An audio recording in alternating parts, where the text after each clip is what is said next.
Bonjour à tous mes frères et sœurs. Bonsoir à tous mes frères et sœurs en Christ. Mes frères et sœurs qui ne sont pas encore en Christ mais qui vont le devenir. Et pour tous les habitants de cette terre. Voilà. Mais ce message il est pour tout le monde. C'est un message universel. Oh mes frères et sœurs. Je voulais vous parler aujourd'hui du Saint-Esprit. On a souvent tendance à penser aujourd'hui que le Saint-Esprit, c'est quelque chose de mystique. Mystique. Ah, le Saint-Esprit, c'est trop charismatique ça. Ah, le Saint-Esprit, c'est une notion qui n'est plus d'actualité. On est souvent amené à faire ce genre de raisonnement ou à entendre ce genre de raisonnement dans les églises. Mes frères et sœurs, ne nous faisons pas bouleverser et tirailler de tous côtés par des choses qu'on entend qui ne viennent pas de Dieu. Arrêtons d'être des moutons du mauvais côté. Frères et sœurs, le Saint-Esprit, il est tellement important. Il est tellement important. Jésus, dans la parole de Dieu, a dit, notre Seigneur et Sauveur, notre grand prêtre, notre grand sacrificateur. Qu'est-ce qu'il a dit? Il a dit, je dois mourir. Il a dit, je dois partir.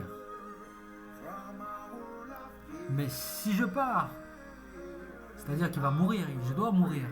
Mais si je meurs, et si je ressuscite, et si je monte aux cieux, je vous enverrai le Consolateur, qui est le Saint-Esprit, qui est l'Esprit du Père, qui vient du Père. Et je vous le donnerai.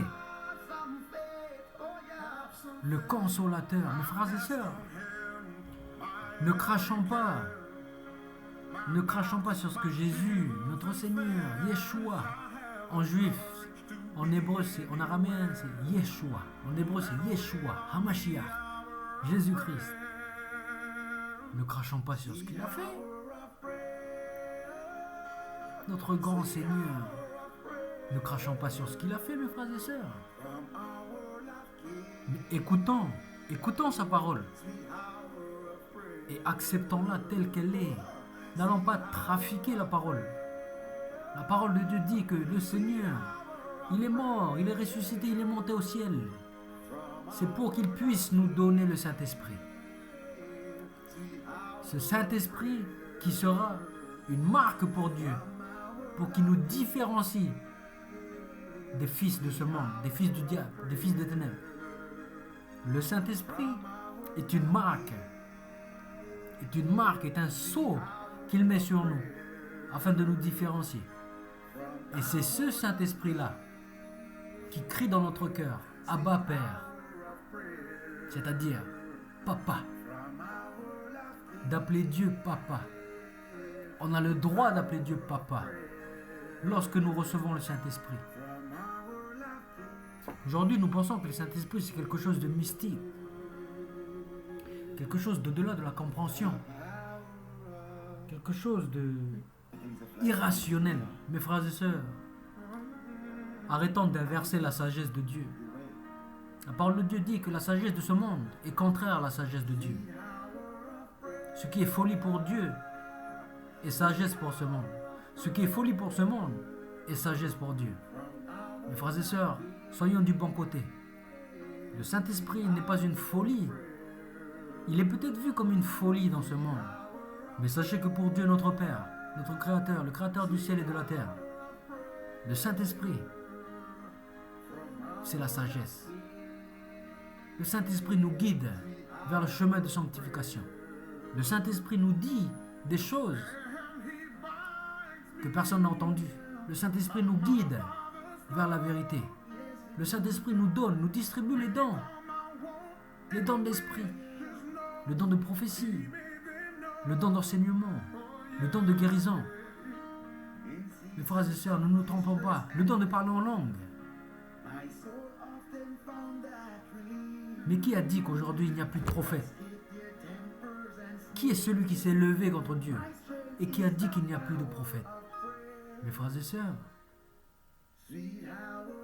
l'Esprit distribue les dons à chacun selon ce que Dieu a décidé de distribuer à chacun. À l'un, la sagesse. À l'autre, l'amour. Plus que les autres. Cette personne-là, elle sera amour. Son comportement sera amour. Nous devons tous être appelés à l'amour. Mais lorsque celui qui reçoit l'amour en plus, comme don, il a quelque chose de plus. Il y a celui qui reçoit la miséricorde en plus. Tout le monde doit être miséricordieux, tous les enfants de Dieu. Mais celui qui le reçoit une part en plus. La guérison. Tout le monde peut guérir dans le nom de Yeshua. Mais celui qui reçoit le nom de Jésus et qui reçoit le don de guérison, son ministère, il n'y a que de la guérison dedans. Chacun reçoit selon la part de ce que notre papa a décidé. Mes frères et sœurs, le Saint-Esprit, il est à la base de toute chose. Mes frères et sœurs, prenez l'exemple de notre Seigneur Yeshua HaMashiach, Jésus-Christ. Comment notre Seigneur a pu exercer son ministère? La parole de Dieu dit que lorsque notre Seigneur est venu auprès de Jean-Baptiste et que Jean-Baptiste l'a baptisé d'eau, Jean-Baptiste il a vu le ciel s'ouvrir et il a vu descendre une colombe se poser sur notre Seigneur Yeshua HaMashiach, Jésus-Christ. Et cette colombe-là était la représentation de l'Esprit Saint qui venait sur notre Seigneur. Et c'est à partir de ce moment-là, quand il avait à peu près 30 ans, que notre Seigneur, notre grand Seigneur et Sauveur Yeshua HaMashiach, il a commencé son ministère de guérison, d'exorcisme, de prophète, de prêcheur de la bonne nouvelle. Mais qu'est-ce qu'on voit là-dedans? La place principale du Saint-Esprit, mes frères et sœurs. Mes frères et sœurs, il faut bien comprendre les choses. Qu'est-ce qui a permis à notre Seigneur et Sauveur Jésus-Christ de proclamer qu'il est le Fils de Dieu? La parole de Dieu dit que le Seigneur a dit, celui qui me voit, il voit le Père. Frères et sœurs, c'est fort. Mes frères et sœurs, cette parole, elle est forte. Celui qui me voit a vu le Père, alors que personne ne peut voir le Père. Mais celui qui a vu Jésus, il a vu le Père. Pourquoi? Parce que Jésus était rempli de l'Esprit Saint. Un esprit qui donne des indications de comment se comporter. Un esprit qui nous guide. Jésus, il était guidé, il se laissait guider par le Saint-Esprit. Et c'est pour cela qu'il pouvait dire, celui qui me voit, il voit le Père. Mais nous, mes frères et sœurs, nous avons été adoptés. Comprenez bien ça, mes frères et sœurs. Nous avons été adoptés et nous avons reçu les arts de l'Esprit. Nous avons reçu ce gage. Nous avons reçu une portion de cet esprit que Yeshua HaMashiach il avait pleinement. Nous pouvons aujourd'hui être fiers de proclamer que nous sommes des enfants de Dieu. Parce que nous propageons l'amour autour de nous.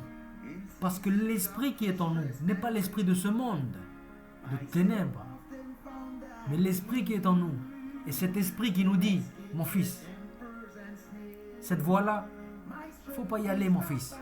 Par contre, cette voie-là, la voie de la droiture, je t'incite à y aller. Voilà l'esprit ce qui nous dit. L'esprit, il nous guide. Mes frères et sœurs, ne nous trompons plus. Il y a le baptême d'eau et il y a le baptême du Saint-Esprit. Ne nous trompons pas, mes frères et sœurs. Il n'y a pas que le baptême d'eau. Il y a aussi le baptême du Saint-Esprit. Et c'est celui-là qui est plus important. Le baptême du Saint-Esprit. Vous savez, mes frères et sœurs, la parole de Dieu dit qu'à un moment donné, notre frère, Paul de Tarse, Saul, je ne sais plus si c'est Saul ou si c'est Pierre. Lisez la parole. Mais en tout cas, un des deux apôtres, parce que Paul, on peut l'appeler apôtre des païens, même s'il ne faisait pas partie des 12. Il a été investi de cette fonction d'apôtre. Soit c'est apôtre, soit c'est Pierre, soit c'est Paul. Il est arrivé dans une ville. Et dans cette ville-là, il y avait déjà des personnes qui croyaient au Seigneur et qui se sont fait baptiser d'eau. Pierre ou Paul, il arrive et puis il dit à ces personnes-là, avez-vous reçu le baptême du Saint-Esprit? Et les personnes y regardent, Saint-Esprit. Non, on n'a pas reçu le baptême du Saint-Esprit, mais Pierre ou Paul, hein, Pierre, Paul, mais on n'a jamais entendu parler de ça. Qu'est-ce qu'il a fait, Pierre ou Paul? Qu'est-ce qu'ils ont fait? Ils ont directement imposé les mains, ils ont directement prié pour qu'ils aient la révélation de l'Esprit, pour qu'ils aient le Saint-Esprit qui les remplisse.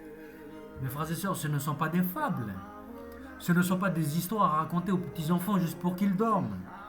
Mes frères et sœurs, réveillons-nous. Le Saint-Esprit, il est tellement important. Il a une place primordiale. Mes frères et sœurs, Dieu notre Père, il est esprit. Dieu notre Père, il est esprit, mes frères et sœurs. Est-ce que vous l'avez oublié? Pour prier le Père, qu'est-ce que notre Seigneur Yeshua HaMashiach a dit?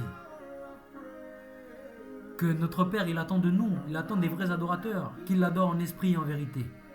Qu'est-ce que ça veut dire, adorer en esprit et en vérité? Qu'est-ce que ça veut dire, mes frères et sœurs? Prenons la parole telle qu'elle est. Pour que Dieu puisse accueillir ta prière, mes frères et sœurs, il ne faut pas réciter.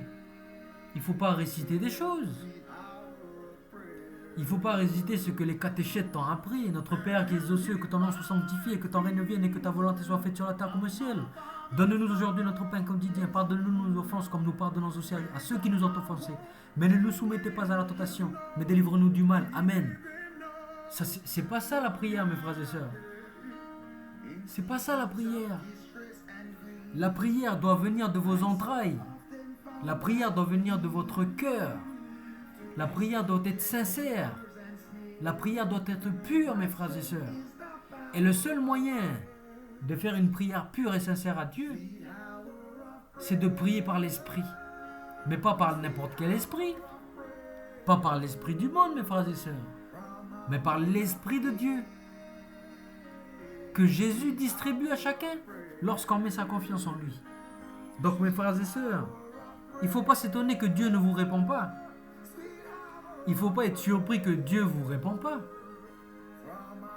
Parce qu'il nous a dit déjà quoi faire.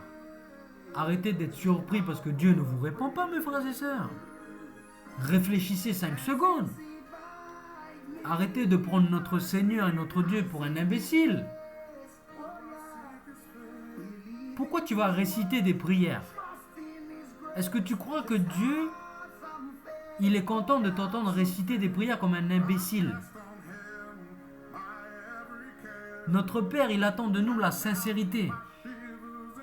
La sincérité, mes frères et sœurs. La sincérité dans ton action. Il n'attend pas de nous l'hypocrisie. Vous savez, aujourd'hui, mes frères et sœurs, il y a des gens qui se disent religieux, mais qui sont hypocrites envers eux-mêmes. Complètement hypocrites, mes frères et sœurs. Ne suivons pas ces chemins d'hypocrisie. Parce que celui qui croit que parce qu'il va répéter ses prières jour et nuit, et il va dire la même chose, si celui-ci, il croit que Dieu va l'entendre, mais il est complètement hypocrite envers lui-même. Il n'a rien compris. Il prend Dieu pour un objet. Il prend le créateur du ciel et de la terre pour un imbécile. Est-ce que vous voulez faire partie de ces enfants qui prennent notre créateur pour un imbécile? Arrêtons de prendre notre Dieu pour un imbécile. Notre Dieu, il attend de nous, mes frères et sœurs, qu'on l'adore en sincérité, avec sincérité de cœur, avec sincérité dans tes paroles. Toutes tes paroles qui vont sortir de ta bouche doivent être sincères. Ça ne doit pas être des répétitions de dictées, comme si tu étais à l'école là, et que tu récitais des poésies. Mes frères et sœurs, réveillez-vous, parce que le temps est proche. Je vous le dis, mes frères et sœurs, le temps est proche. Le temps du retour de Jésus, il est proche, mes frères et sœurs. Il est à la porte. Et quand il va revenir, il va vous dire, mais pourquoi est-ce que tu récitais des prières bêtement là? C'est qui t'a dit de réciter les prières comme un imbécile? Qu'est-ce que tu vas lui dire? Ah ben c'est mes parents, ah c'est mon pasteur, ah ben... Et mes frères et sœurs, ayez la crainte de Dieu. Ayez la crainte de Dieu, mes frères et sœurs. Arrêtons de lui prendre pour un objet. Je parle avec des paroles sévères, mes frères et sœurs. C'est pas pour vous faire du mal. C'est pour vous faire prendre conscience que le Dieu là, qui est au-dessus de nous, qu'on appelle Papa, il faut le respecter. Il faut le respecter. On doit venir à lui de façon sincère et pure, avec l'Esprit Saint. C'est important, mes frères et sœurs, que vous compreniez ça. Les musulmans, ils se sentent pieux. Ils se sentent saints parce qu'ils font la prière. Mais est-ce que leur prière, elle est sincère? Ils récitent des prières jour et nuit. Mais est-ce que c'est sincère leur prière? Est-ce que ça vient du cœur? Ou est-ce qu'ils récitent simplement comme des perroquets? Est-ce que les chrétiens qui récitent Je vous salue Marie ou qui récitent Notre Père qui est aux cieux, est-ce qu'ils sont sincères dans leur cœur? Mes frères et sœurs, Dieu ne va pas être gentil avec vous. Je vous dis la vérité. Je vous dis la vérité. Le jour où tout sera fini, le jour où le jugement va arriver, je vous l'ai déjà dit dans mes précédentes vidéos, mes frères et sœurs, c'est pas pour vous faire peur, c'est pour vous prévenir déjà que notre Père qui est au-dessus des cieux, il nous aime. Il nous aime fort, mais il nous prévient déjà qu'il reste peu de temps. Il reste très peu de temps, mes frères et sœurs, avant le retour de Jésus. Donc c'est aujourd'hui là. C'est aujourd'hui qu'il faut arrêter de... Mon père a dit, mon imam a dit, mon pasteur a dit. Mais est-ce que c'est ton imam? Ou est-ce que c'est ton pasteur qui va te juger? C'est pas ton imam, c'est pas ton pasteur qui va te juger. C'est le Seigneur qui va te juger. Tu n'auras pas d'excuses devant lui. Il ne faudra pas venir pleurer devant lui. Parce que jour et nuit, tu commences à réciter tes prières là. Comme si Dieu il prend plaisir à tes récitations. Arrêtez de prendre Dieu pour un professeur de mathématiques. Et honte à vous, mes frères et sœurs. Honte à vous si vous faites ça. Et je ne vous dis pas ça pour vous faire de la peine. Je vous dis ça parce que je vous aime, mes frères et sœurs. Et que c'est le moment de se réveiller. C'est le moment de se réveiller. On est arrivé dans une époque où il faut arrêter de faire partie des musulmans, des chrétiens. Il faut arrêter. Il faut adorer de façon pure et sincère. Il n'y a pas de musulmans, chrétiens, témoins de Jéhovah, protestants, catholiques. Il faut arrêter ça. Mes frères et sœurs, il faut arrêter ça. Bouddhistes, non, il faut arrêter. Il n'y a pas de bouddhistes, il n'y a pas de musulmans, il n'y a pas de... Si dans ton cœur, tu es sincère avec ton Père qui est au-dessus des cieux, tu es sincère, si tu l'adores avec sincérité, alors tu auras la bénédiction. Mes frères et sœurs, mais ce que je vous dis, c'est logique. C'est logique. Par exemple, tu as un ami. Tu as un ami, qu'est-ce que ton ami va attendre de toi? Est-ce qu'il va attendre que tu sois sincère? Ou est-ce qu'il va attendre que tu répètes les choses comme un perroquet? Ben ton ami, il attend que tu sois sincère avec lui. C'est logique, c'est la logique. Mais vous croyez que Dieu, c'est pas la même chose? Vous prenez Dieu pourquoi? Est-ce que vous voulez me dire vous prenez Dieu pourquoi? Répondez-moi. Vous prenez Dieu pourquoi? Pour un imbécile? Il faut respecter Dieu. Il faut respecter celui qui t'a donné le souffle de vie là. C'est quoi? Parce que tu vas te réveiller à 5h du matin et que tu vas faire ta prière. Tu crois que c'est ça qui va plaire à Dieu? Mais tu rigoles ou quoi? Tu le prends pourquoi? Réfléchis avec ton cerveau, mon frère, ma soeur. Je suis obligé de vous parler avec sévérité, mes frères et sœurs. Parce que vous ne comprenez pas. Il faut comprendre les choses. C'est pas parce que tu vas prier le matin, prier le midi, prier le soir, prier avant midi, prier avant le matin que tu vas plaire aux yeux de Dieu. Soyez logique. Mais priez avec sincérité de cœur. Demandez les choses avec sincérité de cœur. Quand tu demandes une chose, il ne faut pas réciter une poésie. Quand tu demandes une chose, tu demandes avec ton cœur. Est-ce que ce que je dis, c'est bête ou pas? C'est logique. Même un enfant de 4 ans, il peut comprendre ça. Alors moi, je te dis, à celui qui écoute cette vidéo, qu'il soit musulman, qu'il soit chrétien, qu'il soit bouddhiste, réfléchis sur ta façon d'adorer. Pose-toi des questions. Pose-toi des questions. Et essaye de voir si tu es sur le droit chemin. Parce que moi je vous dis mes frères et sœurs, le vrai chemin qui mène à la vie, c'est l'amour, c'est la sincérité, c'est la justice et c'est surtout la foi en Jésus-Christ. Faites l'expérience de vous-même. Je ne vous demande pas de me croire. Je ne vous demande pas de me croire mes frères et sœurs. Faites l'expérience par vous-même. Je vous mets au défi mes frères et sœurs. Faites l'expérience de vous-même. Soyez sincères dans votre démarche. Et vous verrez que votre vie, elle va changer. Votre vie, elle va changer, mes frères et sœurs. Jésus-Christ, c'est pas un prophète. Jésus-Christ, il est ressuscité, il est vivant. Et il habite dans ton cœur. Quand tu as accepté le Seigneur Jésus, il habite dans ton cœur. Et quand il habite dans ton cœur, ça veut dire que tu as reçu le Saint-Esprit. Mes frères et sœurs, c'est simple à comprendre.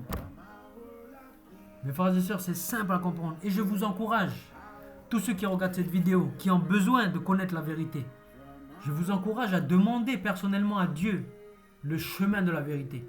Arrêtez d'écouter vos pasteurs, arrêtez d'écouter vos imams, arrêtez d'écouter vos parents. Arrêtez. Demandez personnellement à Dieu. Mettez-vous à genoux avant de dormir et demandez à Dieu, il est où le chemin de la vérité? Il est où le chemin de la vérité? Demandez. Pourquoi vous avez peur de demander? Pourquoi vous avez peur de demander? Pourquoi vous avez peur de demander? Parce que vous avez peur d'admettre la vérité. Parce que la seule vérité, c'est Jésus-Christ. Si tu as peur de demander à Dieu quelle est la vérité, ça veut dire que tu as peur. Tu as peur de la vérité. Parce que la vérité de Jésus-Christ, elle va changer ta vie. Mais pourquoi tu as peur? Pourquoi tu as peur, mes frères et sœurs? N'ayez pas peur. Parce que le chemin de Jésus-Christ, il va te mener à la paix dans ton cœur, à l'amour dans ton cœur, à la justice dans ton cœur, à l'équité dans ton cœur, à la persévérance dans ton cœur, à la miséricorde dans ton cœur, à la bonté dans ton cœur, à la sagesse dans ton cœur, à la douceur dans ton cœur, à la tempérance dans ton cœur. Toutes ces choses-là viennent de l'esprit. Alors mes frères et sœurs, si vous voulez faire partie de cette famille magnifique d'enfants de Dieu, mettez-lui sa confiance en le Seigneur Jésus. Mettez-lui sa confiance. Oh, mes frères et sœurs, le Saint-Esprit, tellement important, mes frères et sœurs. Voilà, c'était mon message d'aujourd'hui, mes frères et sœurs, pour vous réveiller, parce que c'est le moment de se réveiller. Voilà, mes frères et sœurs, tous ceux qui écoutent ces vidéos, même s'il n'y en a pas beaucoup, mais s'il y en a un ou deux qui écoutent cette vidéo et qui met en pratique ce que je dis, parce que ce que je dis ne vient pas de moi, mais vient du Père là-haut. Et tout ça, ça se lit dans la parole. La parole de Dieu, la Bible. Mes frères et sœurs, vous voulez changer de vie? Vous voulez que dans votre vie, il y ait du changement? Que dans votre famille, il y ait du changement positif? Que dans votre travail, il y ait du changement positif? Que dans votre esprit, que dans votre état intérieur, il y ait du changement positif? La réponse, c'est Jésus, mes frères et sœurs. Faites l'expérience. Faites l'expérience. Ça va changer votre vie, mes frères et sœurs. Vous savez, notre papa, il est tellement bon. Il est tellement bon, mon Seigneur.